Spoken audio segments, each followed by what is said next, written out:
Second ভিডিওটা শুরু করার আগে দুটো কথা বলে নিই। প্রথম কথা হচ্ছে আমার কমেন্ট বক্সে সেই লেভেলের হচ্ছে। সে তোমার কমিউনিটি পোস্টে বলো আর ভিডিওতে। তো সেখানে সুহানা বলছে যে রুনাদি ঝগড়া লাগিয়ে নতুন কনটেন্টের জন্য চলে গেছে। এইবার এখানে সুহানাকে আমার একটা কথা বলার আছে, সেটা হচ্ছে ভাই ভিডিও করার দায়িত্ব আমার। এবার কি কমেন্ট করবে কমেন্ট বক্সে সেই দায়িত্ব সম্পূর্ণ যারা কমেন্ট করছে তাদের, এবং কমেন্টে ঝগড়া করবে কি না বা নিজেদের মধ্যে ঝগড়া করবে কি না সেই দায়িত্বও তোমাদের। সেখানে আমি নাক গলিয়ে আমার নাকটা একেই বোচা আবার বোচা করতে চাই না। এটা গেল 1 নম্বর। 2 নম্বর কথা হচ্ছে কমেন্ট বক্সে কেউ একজন বলেছে যে তুমি উত্তর পাবে না। না না, যা উত্তর দেওয়ার আমি ভিডিওর মাধ্যমে দেব, কমেন্টে উত্তর দিয়ে এনার্জি খরচ করে কী লাভ? ওতে তো পয়সা পাবো না। যেই ভিডিও হয়ে গেছে সেখানে যদি কমেন্ট বক্সে আমি উত্তর দিতে যাই, সেই উত্তরে কি আমি পয়সা পাবো? পাবো না তো। ওখানে আমি উত্তর না দিয়ে ভিডিও আছে তো ভিডিও করব, ঠিক আছে? আচ্ছা, সেকেন্ড আর থার্ড হচ্ছে টুকুর উত্তর কমিউনিটি পোস্টে। সেখানে টুকু বলছে এতবার করে, যদিও এটা শিপ্রাও বলেছে, এতবার করে ওকে চোর বদনাম দেয়া হচ্ছে বা বলছে গয়না চুরি করে নিয়ে গেছে, তারপরেও সে কেন চুপ আছে? টিনার কথা বলছে, কেন সে চুপ আছে? তাহলে যদি সে চুপ থাকে তাহলে কি ব্যাপারটা লাগলো? সে মেনে নিয়েছে। এই দেখো, একটা কথা আছে না, যদি তুমি কিছু করে আবার যদি চিৎকার চেঁচামেচি করো, না আমি নিইনি, না আমি নিইনি, তাহলে কি লোক ছেড়ে দেবে? বলবে চোরের মায়ের বড় গলা। তো কোন দিকে যাবে? শাকের করার তো। যদি চিৎকার চুপ করে থাকে তাহলেও লোকে বলবে চুপ আছে মানে মৌনতা সম্মতির লক্ষণ। আর যদি চিৎকার করে তখন বলে ওই দেখো নিয়েছে, আবার বড় বড় কথা বলছে, চোরের মায়ের বড় গলা। ঠিক আছে? তো দুটোর কোনোটা করলেই হবে না। এখন ব্যাপারটা হচ্ছে, যেহেতু এই ব্যাপারটা আইনি প্রসেসে চলছে, যেটা শুনলাম আর কি, শনিকা একটা কমেন্ট করেছে, সেখান থেকে শুনলাম যে এটা আইনি প্রসেসে চলছে। ঠিক আছে? তো যখন আইনি প্রসেসে কোনো জিনিস চলে তখন সেটা সোশ্যাল মিডিয়াতে এসে চিৎকার করে মানে না আমি করেছি বা না আমি নিইনি, এরকম বলাটা মানে মূর্খামি। কারণ যেটা আইনি ব্যাপার সেটা আইনের কাছে গিয়ে বলতে হবে প্রমাণ দিয়ে যে না বাবা আমি নিয়েছি, কি না বাবা আমি নিইনি। ঠিক আছে? সোশ্যাল মিডিয়াতে তো চিৎকার করে কোনো লাভ হবে না। বুঝতে পেরেছো? তাই সেখানে বুদ্ধিমানেরই কাজ করেছে, বুদ্ধিমতিরই কাজ করেছে যে সোশ্যাল মিডিয়াতে আমি যদি এখন চিৎকার চেঁচামেচি হ্যানা ত্যানা করি, লাভটা কী আছে? যারা ওকে ধরো দেখতে পায় না, যারা টিনুকে দেখতে পায় না, তারা কি টিনুকে দেখতে পাবে? না তো।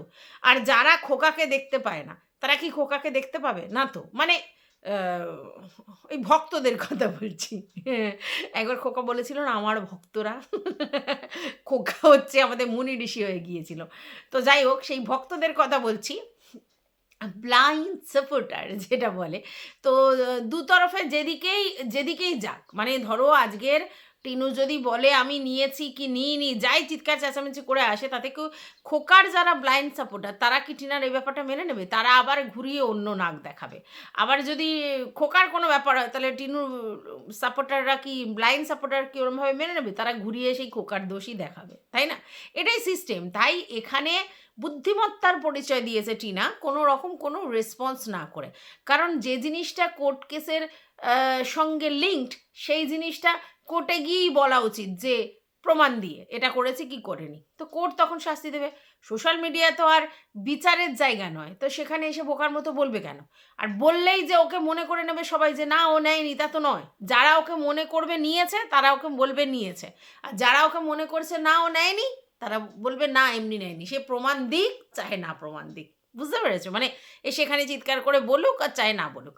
তো এইটা ছিল আগের তো এখন আমি ভিডিও করতে এসেছি মারো ড্রাই ফ্রুটস নিয়ে। ঠিক আছে? এটা মানে খুবই মানে অন্যরকম হয়ে যাচ্ছে ব্যাপারটা এখন। ঠিক আছে? তো চলো, welcome back to my channel. আশা করছি তোমরা সবাই খুব ভালো আছো আর আমিও খুব ভালো আছি। নতুন একটা ভিডিওর সাথে আমি রুনার লাইফস্টাইল থেকে। এখন যে মারুকে ড্রাই ফ্রুটসটা দিয়েছিল, আমি তোমাদেরকে বলেছিলাম সেটা হচ্ছে ছমছমিয়ার দিকের দিদি, মানে ছমছমিয়া তাকে দিদি বলেছে। তার বাড়িতে গিয়েছিল ছমছমিয়ার মানে তোমার মারু, এবং সবথেকে বড় কথা হচ্ছে ছমছমিয়া কোনো না কোনো কাজ ওনার করেছিল ওই ইলেকট্রনিক্সের। তো তিনি আজকের এসে বললেন যে তিনি একটা ভালো পরিবার থেকে বিলং করে, হ্যাঁ, মানে পয়সা আছে এরকম ঘর থেকে বিলং করে, এবং উনি একটা ড্রাই ফ্রুট দেয়াতে যে এরকম কাণ্ড হবে উনি ফিল করতে পারছেন না, মানে ভীষণ এম্বারেসড হয়ে গেছে। এবং উনি বলেছেন যে এর পরেও উনি আবার মারুকে প্রতি মাসে মাসে ড্রাই ফ্রুট দেবে। তো কার কি বলার আছে, একদমই তাই। আমাদের ভিউয়ার্সরা কত গিফট, কত মানে ব্লগারদের দেয়, এই বড় বড় যত ভিউয়ার্স মানে ক্রিয়েটার আছে, যেমন পসপ্যালেড, ইনসাইড আউট, এদেরকেও তো প্রচুর গিফট দেয়, প্রচুর গিফট দেয়, জামা কাপড়, মানে কোনো গয়নাপাত্তি, মানে ইমিটেশন কসমেটিক্স, জুয়েলারি, এগুলো, খাবার দাবার, এটা সেটা অনেক কিছু দেয়। ইভেন পোষ্যদের জন্য অনেকে অনেক কিছু দেয়। তো তার মানে কি তারা বিক্রি করতে বসেছে? তা তো নয়। আর তার মানে তারা খেতে পায় না? তা তো নয়। না তার মানে তাদের হাসব্যান্ডরা কিনে দিতে পারে না? তাও নয়। ভালোবেসে কেউ যদি কিছু দেয়, তো আমি আগের দিনই বলেছিলাম যে বোতলকে কিন্তু ভালোবেসে অনেকে অনেক কিছু দিয়েছে, যেমন নাইটি, চমচম, হ্যানা ত্যানা, ছমছম চমচম তো অনেক কিছু দিয়েছে। তো সেগুলো কি ও কিনতে পারে না? ও তো এখন বলে যে ওর বরের টাকায় সংসার চলে। তাহলে ওর বরের টাকায় যদি সংসারই চলে, তাহলে সবই ওর বর কিনতে পারে, তাই না? এক্সপেন্সিভ জিনিসও কিনতে পারে। তাহলে সেই জায়গায় তাকে যে এই নাইটি বা এটা সেটা দেওয়া হয়েছে কেন? তারা ভালোবেসে দিয়েছে, ঠিক আছে? তাহলে সেটা তো মারুর ক্ষেত্রেও প্রযোজ্য। আর সবথেকে বড় কথা, যেখানে বোতল নিজেই পরিষ্কার করে বলল যে বোতল আর কি ওকে ড্রাই ফ্রুটস কিনে দেওয়ার কথা ভেবেছিল, তাহলে নিশ্চয়ই সেটা মারুকে বলেছিল, আমি সেটা জানি না। তাহলে তাহলে যদি ও দিত, তাহলে সেইটা কেন দিয়েছিল, দিত বোতল কেন দিত? তাহলে বোতল কি ভেবেছিল যে মারুর বর কিনে দিতে পারে না বা মারু কিনতে পারে না বলে তাই জন্যে? আমি জানি না। নালে কেন এটা ভেবেছিল? ও তো বললো আমি কিনে দেবো ভেবেছিলাম। মানে ও তো যদি ও কিনে দিয়ে ওইখানে যেত আর গিয়ে সেখান থেকে ফুটেজ নিয়ে আসতো, তারপরে যখন দরকার হতো টুক করে সেই ফুটেজগুলো ছেড়ে দিত, বা বা বা কল রেকর্ডগুলো সেগুলো টুকটুক করে ফাঁস করতো। ওর তো কারবার এটা, ঠিক আছে? ভিউয়ার্সদের সঙ্গে ওর গোলালে কিন্তু হবে না। একটা ভিউয়ার্স, সেই ভিউয়ার্সের কিন্তু কোনো ইন্টেনশন নেই, কারণ তার কোনো টাকা ইনকাম করার ব্যাপার নেই, হ্যাঁ। আর কন্ট্রোভার্সি ক্রিয়েটার যদি হাতে করে এগুলো নিয়ে যায়, তখন কিন্তু চাপের আছে, কারণ বুঝবে যে কন্টেন্টের জন্য দিচ্ছে, ঠিক আছে? তো সেই জন্যে একটা ভিউয়ার্সের সঙ্গে একটা ক্রিয়েটারের কোনো তুলনা হয় না। তো তারপরেও বলছি, তো ও তো নিজেই দিয়ে বলেছিল, তাহলে ও কি ভেবেছিল যে চমচমিয়ার কেনার ক্ষমতা নেই তার জন্য দেবে? আমি জানি না। তো আজকের আবার দুম করে মারু এসে চাপাং করে একটা দিয়েছে, হ্যাঁ, আবার ড্রাই ফ্রুটস, ঠিক আছে? আর এই আবার ড্রাই ফ্রুটস কেন বললো মারু?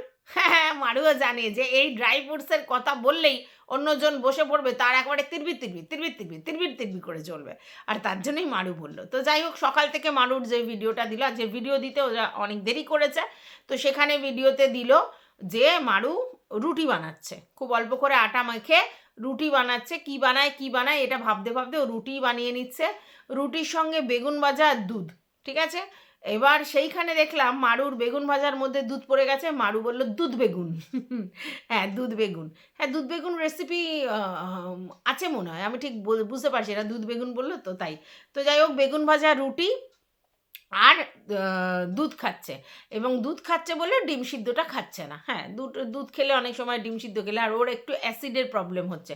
অ্যাসিডের প্রবলেম ভাই তোমার এই খাওয়ার জন্য হচ্ছে না, অ্যাসিডের প্রবলেম হচ্ছে তোমার সকালবেলা বাসি ভাত, আর তারপরে দুপুরবেলা আবার বিরিয়ানি, ঠিক আছে? সহ্য করাটা একটু টাফ হয়ে গেছে।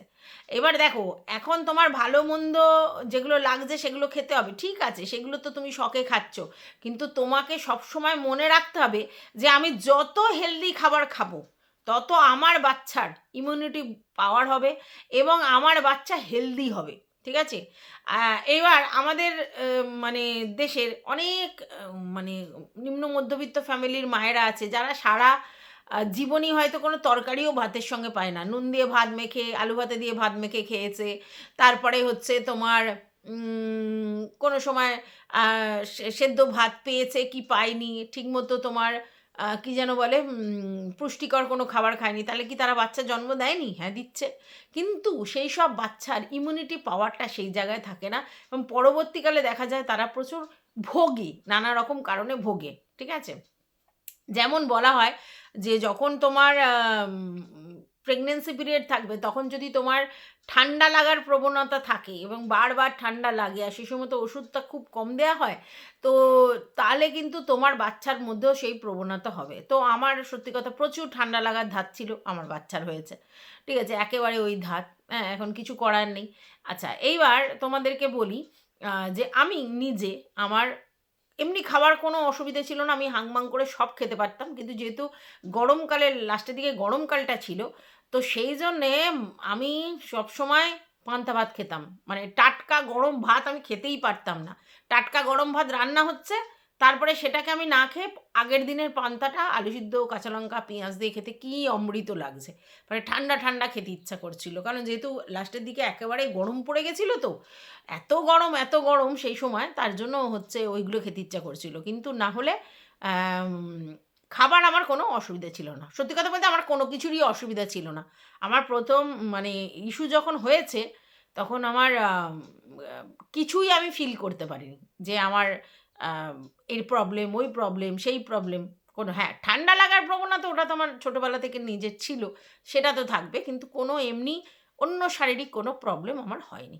তো যাই হোক, এবার মারুর দেখলাম বেগুনের মধ্যে দুধ পড়ে গেছে, সেইটাই ও খেলো। ওর বর বলছিল ওইটা আমাকে দাও, কিন্তু ও না, ওর বরকেও থালায় সাজিয়ে করে 1 গ্লাস বড় করে দুধ দিয়েছে, বেগুন ভাজা দিয়েছে, রুটি দিয়েছে, সেই খেয়ে ওর বর বেরিয়ে যাবে। আর তোমার হচ্ছে বেরিয়ে গিয়ে এবার তোমার শ্বশুরবাড়িতে গিয়ে দুপুরবেলা খাবে, রাত্রিবেলা আবার বাড়িতে এসে খাবে, ঠিক আছে। আচ্ছা, এবার মারু রান্না করলো শাক ভাজা, লাল শাক ভাজা, আর রান্না করলো হচ্ছে বেগুন দিয়ে মাছের ঝোল, কাতলা মাছের ঝোল, এটা দেখলাম রান্না করলো। আর কি রান্না করলো, আরটা মনে পড়ছে না। তো যাই হোক, আমি বেগুন দিয়ে পেঁয়াজ দিয়ে মাছের ঝোলটা আমি কোনোদিন খাইনি। আমি বেগুন দিয়ে নর্মালি মাছের ঝোল শুধুমাত্র ইলিশ মাছে খেয়েছি, কোনো কাতলা মাছ বা কিছুতে আমি বেগুন দিয়ে মাছের ঝোল খাইনি, এবং সেটা পেঁয়াজ দিয়ে রান্না করে কি কি আমার এটা একদমই আইডিয়া নেই। আমি মাছের ঝোল হচ্ছে ফুলকপি দিয়ে বা আলু দিয়ে বা সমস্ত রকম সবজি যেমন বিনস গাজর এইসব দিয়ে খেয়েছি, এবং সেখানে আমি কিন্তু পেঁয়াজ দিই না, মানে টাটকা মাছ এনে সেই মাছ পেঁয়াজ দিয়ে রান্না করা, যদি না আমি কালিয়া টাইপের করি, আমার আমার ভালো লাগে না। আমার মনে হয় ঝোল করলে পেঁয়াজ ছাড়াই আদা জিরে বাটা দিয়ে করাটাই ভালো, সব থেকে বেস্ট। এইবার মারু দেখি বললো না, আদাও দেবে না, শুধু পেঁয়াজ দিয়ে করবে, জানি না কীরকম সেটা রান্না। আচ্ছা, এইবার আমি বলি, মারু আলাদা করে রসুন ছাড়িয়ে আমাদের চমচমিয়া বেটে দিয়েছে, আদাও আলাদা। তো এই যে ও একটা কথা বলেছে যে আমরা সব রান্নায় তো রসুন দিই না, হ্যাঁ, কিছু রান্নায় আদা দিই, কিছু রান্নায় রসুন দিই, তাই আদা রসুনের পেস্ট হলে সেটা খুব অড হয়ে যায়। আমি বুঝতে পারি না, এই যে ম্যান্ডি আদা রসুনের পেস্ট রান্নার মধ্যে দেয়, কী স্বাদ পায় কী জানি, ওগুলো কি করে যে হঠাৎ করে চটজলদি কোনো রান্নার প্রয়োজন হয়ে পড়েছে, তখন এখন করতে ইচ্ছা করছে না, তখন ওটা দিয়ে কাজ চালিয়ে নিল, তাও টেস্ট আমার মনে হয় না সেই রকম হয়, কারণ ওর মধ্যে না একটা কেমন একটা গন্ধ থাকে, ঠিক আছে, সবাই সেটা পছন্দ করে না। কিন্তু আদা আর রসুন আলাদা আলাদা পেস্টই করতে হবে, সব রান্নায় তো রসুন দেয় না, তাহলে সব রান্নায় যখন রসুন দেয় না, তাহলে আদা রসুন একসাথে পেস্ট করলে কি করে হবে, তাই না? আর আদা এমনি বেশি ভাজলে তিতো হয়ে যায়, ঠিক আছে, আর রসুন যদি কম ভাজো তাহলে রসুনের গন্ধ থাকে, তাহলে দুটো একসঙ্গে দিয়ে যদি কষো তাহলে ব্যাপারটা কীরকম হচ্ছে, বুঝতে পারছো? আমি এত লোক রান্না করে, অর্থাৎ শেফ ফেফ, তাদের কখনো দেখি না আদা রসুন আলাদা করে মানে পেস্ট দিয়ে রান্না করছে, তারা সবাই আদা রসুনের বাটা কুচি হেনা তেনা ইভেন পাউডার দিয়ে রান্না করে, ঠিক আছে, কিন্তু এরকমভাবে আদা রসুনের পেস্ট দিয়ে কাউকে রান্না করতে দেখি না নর্মালি। হ্যাঁ, আচ্ছা, এবার কি ও বলছে যে ও লাল শাক নিয়ে এসেছিল, সেটা পালং শাকের মতো সবুজ হয়ে গেছে। দু ধরনের লাল শাক পাওয়া যায়, একটা একদম লাল নোটে, সেটা দেখলে বোঝা যায়, আর একটা এরকম হাইব্রিড লাল নোটে, যেগুলো কিনা মানে আমার মনে হয় রং করা থাকে নাকি ওইগুলো কি আমি বুঝে পাই না, ওই বড় বড় নোটে আমারও অনেকবার এনেছে, আর বিরক্ত লাগে, লাল শাক যদি সবুজ রঙের দেখতে হয়ে যায় না, অখাদ্য লাগে আমার, তো সেই সবুজ হয়ে যায়। তো এইটা কিন্তু ওই অরিজিনাল লাল নোটে নয়, এগুলো হচ্ছে মানে একটা একটা হচ্ছে লাল শাক আর একটা হচ্ছে লাল নোটে মনে হয়, তো ওইটা মনে হয় লাল নোটে, যেটা কিনা সবুজ কালার হয়ে যায়, ঠিক আছে, আর যেটা অরিজিনাল লাল শাক সেটা লালই হয়ে থাকে, এবং ভাত মাখলেও লালই হয়, আর লাল শাক কিন্তু ওই জন্য আমার খেতে ভালো লাগে, ওরকম ভাত লাল লাল হয়ে যাবে, লাল শাক লালই থাকলে ভালো লাগে, লাল শাক সবুজ হয়ে গেলে ভালো লাগবে কি, ভালো লাগবে না। তো যাই হোক, সেটাও জিজ্ঞাসা করছিল, আমি তাই জন্য বললাম এই কথাটা। এইবার দেখলাম যে সন্ধেবেলা আবার সেই ভাগ্নি এসেছে, সেই ভাগ্নি আবার প্রচুর ড্রাই ফ্রুট নিয়ে এসেছে। এবার সেই ভাগ্নি না জানিয়ে এসেছে, কারণ সে মামির সঙ্গে না, বুনুর সঙ্গে দেখা করতে এসেছে, মানে পেটের মধ্যে বুনু। কারণ আমাদের ছমছমিয়া এবং মারু দুজনেই বলেছে ওদের মেয়ে হলে ওরা খুশি হবে, কিন্তু ছেলে মেয়ে যেটাই হোক, সুস্থ সবল হোক, এটাই ওরা দাবি করেছে এবং এটাই স্বাভাবিক দাবি করা। আজকালকার ডেটে ছেলে মেয়ের কোনো পার্থক্য নেই যদি তাদেরকে প্রপারলি মানুষ করা যায়। ছেলে মেয়ে বলে আলাদা কিছু জিনিস নেই। আগেকার দিনে মানুষের মধ্যে এই প্রবণতাটা ছিল। হ্যাঁ, তো যাই হোক, এইবার সেখানে ওই জন্যই হয়তো মেয়েটি এসে বুনু বুনু বলেছে। হ্যাঁ, তো বলছে বুনুকে তুমি কি করে দেখবে? হ্যাঁ, বলছে বুনুর জন্য এনেছে। হ্যাঁ, ঠিকই কথা বলেছে। এখন তো মারু যা এরকম ধরনের খাবার খাবে সেগুলো সবই ওর পেটের বাচ্চার জন্য কাজে লাগবে, আর সেই জন্যই ওই কথাটা বলেছে। তো সে না জানিয়ে এসেছে এবং এসে ফোন করেছে। প্রথমবার মারু ধরেনি, তারপরে মারু বলে ধরতে তখন বলেছে যে দরজা খোলো, আমি মানে কি তোমাদের বাড়িতে এসেছি। তারপরে এসেছে তো দেখলাম প্রচুর ড্রাই ফ্রুটস নিয়ে এসছে, পেস্তা নিয়ে এসেছে। মানে এমনি পেস্তা, যেটা গ্রিন কালারের পেস্তা আমরা খোলা মানে খোলা ছাড়া পাই সেটা নয়, এমনি ড্রাই ফ্রুটসের প্যাকেটে কিন্তু ওই খোলা দেয়াই পাওয়া যায়, সেটা পেস্তা এনেছে। আখরোট নিয়ে এসেছে, কালো কিশমিশ এনেছে, কাজু এনেছে, আর খেজুর এনেছে মনে হয়, মোস্ট প্রবাবলি খেজুর এনেছে। তো সব এনেছে ওর জন্য। তো মারু বলল সব অল্প অল্প করে রাত্রিবেলা আর কি ছমছমিয়াকে বলল অল্প অল্প করে ভিজিয়ে দাও, সব তো একসাথে খাবো না, আর কিশমিশ একদমই কম দেবে, কারণ ও কিশমিশ মিষ্টি মিষ্টি খেতে ভালো লাগে না। যাই হোক, সব কিছু মিলে ওভারঅল ওকে খেতে হবে। আখরোট আর আমনটা হচ্ছে জলে ভিজিয়ে ওই যে খোসাগুলো ছাড়িয়ে খেতে হবে, নাহলে পেটে ব্যথা করে। আর কাজু কিশমিশ তো বাদই দাও। তো যাই হোক, ওগুলো করে রেখেছে। আর তারপরে দেখলাম ছমছমিয়া রাত্রিবেলা চলে এসেছে, এবং রাত্রিবেলা চলে ওই মেয়েটি আবার সঙ্গে করে মোমো নিয়ে এসেছিল, কিন্তু মারু সেই মোমো খায়নি। কারণ কি না, ওই মানে পেটে মনে হয় জায়গা ঠাগা ছিল না, ভেবেছিল যে বর আসলে একসাথে খাবে, কিন্তু বর আসতে দেরি করেছে, আর যখন এসেছে তখন আর মোমো খাওয়ার মতো সময় নেই বলছে। কিন্তু মোমোটা পরের দিন রাখলে তো গন্ধ হয়ে যাবে, আমি জানি না ওরা মোমোটা কী করলো। তো যাই হোক, এইবার ছমছমিয়াও কিন্তু প্রচুর ফল নিয়ে এসেছে, মানে পেয়ারা, সবেদা, মোসম্বি, কমলালেবু, হ্যাঁ, তাই এইগুলোই তো নিয়ে এসেছে দেখলাম। হ্যাঁ, সব কিছু এরকম নিয়ে এসেছে। তো ওভারঅল অনেক ফল নিয়ে এসেছে। তাহলে এই যে ছমছমিয়া নাকি কিনে দিতে পারে না, মারু খেতে পারে না, এই যে কথাগুলো বোতল বলে, সেগুলো কি ঠিক? ঠিক তো না।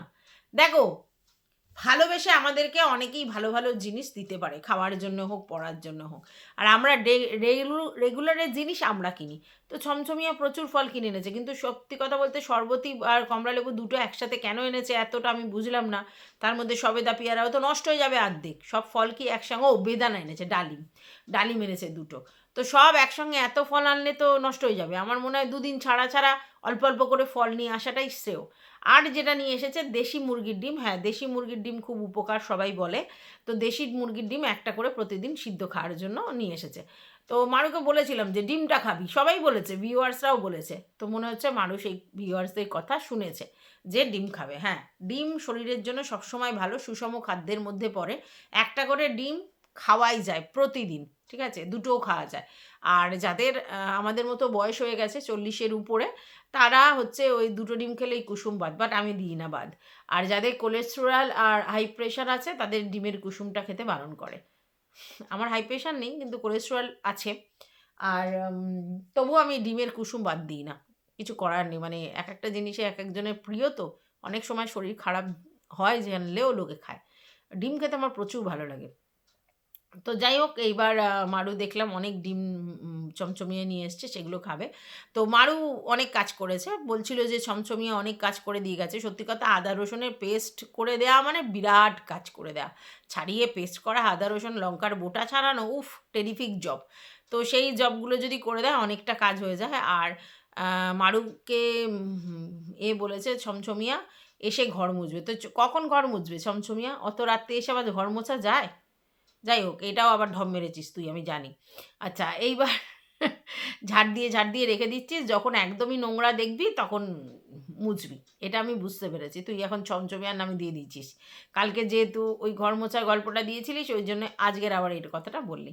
তো ছমছমিয়া আরেকটা জিনিস করেছে, সেটা হচ্ছে যে ওগুলো নিয়ে এসেছে। ও না, মারু আরেকটা জিনিস করেছে, সেটা হচ্ছে মারু কিন্তু বিছানার চাদর ফাদর পাল্টেছে। হ্যাঁ, বিছানার চাদর কিন্তু মানে সে গরমকালে তো প্রচুর পাল্টাতে হয়, কারণ ঘামের একটা ব্যাপার থাকে। তাও ময়লা হলে হোক না হোক ২-৩ দিন অন্তরই আমার মনে হয়, মানে ৩ দিন ম্যাক্সিমাম চাদর পাতার পর তুলে দেওয়া ভালো। তাতে হয়তো রং-ফং ফেড হয়ে যায়, এটা সত্যি। কিন্তু তবুও আমার মনে হয় তুলে দেওয়া ভালো। হ্যাঁ, আর যেই খাটটা বিছানাটা বেশি ব্যবহার করা হয় না, সে খাটটা একটু তবু ২-৩ দিন থাকলে, ৭ দিন থাকলো ঠিক আছে। তো মারু বলল, "ওই খাটটা তো বেশি ব্যবহার করা হয় না, সেজন্য ওটা অনেকদিন পর, পর তুলি, আর এটা শুই বলে তাই।" হ্যাঁ, আমার মনে হয় যে এখন মারুদের উচিত হচ্ছে তোমার করা, মানে বিছানার চাদর-ফাদরগুলো এগুলো একটুখানি বেশি ভালো করে পরিষ্কার করা। যত হাইজিন থাকবে তত নিজের মনও ভালো থাকবে, শরীরও ভালো থাকবে, সবই ভালো থাকবে। বাই দ্য ওয়ে, যেই জন্য আমি ভিডিওটা করলাম সেটা হচ্ছে বোতলের মুখে চাপাচাপ, চাপাচাপ, চাপাচাপ মারছে আমাদের মারু। আবার ড্রাই ফ্রুটস, হ্যাঁ, সত্যি কথা। ওদিক থেকে রিয়া দিদি সেও ড্রাই ফ্রুটস দিচ্ছে, এখান থেকে ভাগ্নিও দিচ্ছে। রিয়া দিদি বলছে প্রতি মাসে, মাসে পাঠাবে, বোতলের জ্বলন শুরু হয়ে যাবে। না, বোতল কিন্তু এই নয় যে খেতে পারে না বলে জ্বলন হবে, তা না। আমি কিন্তু এ কথা বলছি না। কিন্তু বোতল কাউকে কেউ কিছু দিলেই ওর যেন জ্বালা ধরে। বিশেষ করে মারুকে কেউ কিছু দিলে ওর খুব জ্বালা ধরছে। নাহলে বলতে পারে এই কথাটা? বেইমানের বাচ্চা বেইমান বলতে পারে এই কথাটা যে তোর বরের কেনার ক্ষমতা নেই? কিরম বোকা, বোকা কথাগুলো বলছে, তাই না? বলার মানে কিচ্ছু নেই আর কি। হ্যাঁ, তো যাই হোক, আরও একটা কথা বলার আছে, সেটা হচ্ছে যে আমি ম্যান্ডু আর স্যান্ডুর প্রচুর ভিডিও ফ্রন্ট পেজে চলে আসছে। প্রচুর ভিডিও, মানে যেগুলো ভুলে গিয়েছিলাম সেগুলোও মনে চলে আসছে। এমন, এমন ভিডিও। সেখানে স্যান্ডি ম্যান্ডিকে কি বলছে, স্যান্ডির মানে কিরম অবস্থা হয়ে গেছে, এমনকি এই বাড়ি করার ব্যাপারগুলো, তারপরে সেই লাইভ এই সেই ওরা কি স্ট্রাইক দিয়েছে লোককে আর কি করেছে আমি জানি না। এই যে এটা করল না, তাতে আরও বেশি ওই হোম পেজে ওই ভিডিওগুলো চলে আসছে। আর এটা আসার পর আমার যেন মনে হচ্ছে এরা কি চেয়েছিল যে আবার ওই ঘোলাতে, জিনিসটা ঘোলাতে চেয়েছিল। মানে হয় না, মানে মাটি খুঁচিয়ে উপরের জিনিস নিচে, নিচের জিনিস উপরে, এরকম করে করি না? তো ওরকম ঘোলাতে চেয়েছিল, জল ঘোলাতে, যাতে ওই আগের ভিডিওগুলো রিচগুলো পৌঁছায়। হ্যাঁ, আমার মনে হচ্ছে, কারণ ওর এখনকার ভিডিওর রিচ কিন্তু অনেকটা ডাউন হয়ে গেছে। আর তার জন্যই মনে হয় ও আগের ভিডিওগুলো থেকে ইনকাম করার চিন্তা করেছে। মনে হয়, নাহলে কেন, মানে সেগুলো তো রয়েছে অ্যাজ ইট ইজ। আর ও কত দেবে? আমরা তো সেই ভিডিওর মানে যারা মানে কি যেন বলে, যারা ক্রিয়েটর, আমি তাদেরকে চিনিই না। তাদের ভিডিও-ফিডিও চলে আসছে সব। কত যে ভিডিও চিন্তার বাইরে। যাই হোক, এই ভিডিওটা এই পর্যন্ত রাখলাম। ও স্যান্ডি একটা কমিউনিটি পোস্ট দিয়েছে, যেটা আমার মনে হলো দেবশ্রীদিকে উদ্দেশ্য করে। কারণ এখন বিয়েবাড়ি কন্ট্রোভার্সি ক্রিয়েটরের একমাত্র দেবশ্রীদিই যাচ্ছে। তো জানি না, সেটাই মনে হলো। তো এইটুকুই বলার ছিল। টাটা।